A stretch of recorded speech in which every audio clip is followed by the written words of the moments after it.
My name is Ravi Saran. I'm a peer support worker on an assertive community treatment team in Toronto.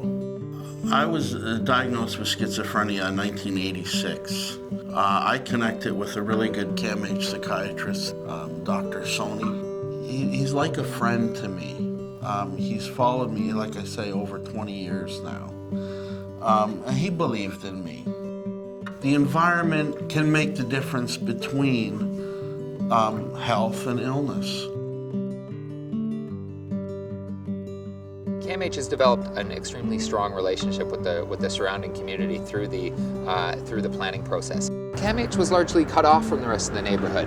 It wasn't really inviting people to come and walk onto the grounds. And after several years of planning, we now have new roads that lead into the site with sidewalks so that people can wander in. And the parks have largely been opened up and put on the periphery of the site so that the community can actually use them.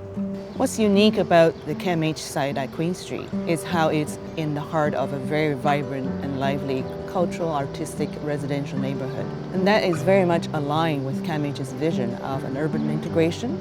All of these things, again, further break down that kind of barrier between the society and CAMH. The Queen Street site back in the 1800s was the original provincial asylum for the insane. And back then, the architecture was very much driven by cost efficiency, operational efficiency, and very much less about patient experience. And over the last 20 years, we all have come to understand a lot more about the healing process that is much more focused on the patient's day-to-day experience. Well, I remember just walking down the street in front of the buildings, and they were a little bit scary. You didn't really know what was happening in them. It was very institutional. They were surrounded by a very darkly, dimly lit park, so they really didn't have that connection to the neighborhood. We took the design approach for these new buildings based on the concept of health promotion, both mentally and physically for the clients and staff.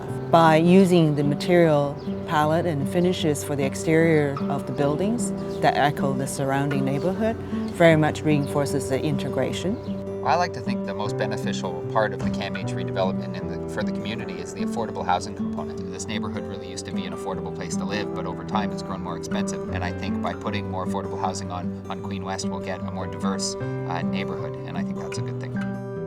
The environment, if it's safe, clean, if it's an environment that's a community, oftentimes people end up in prison who have serious mental illnesses that don't belong in prison. They belong in treatment, in a supportive community.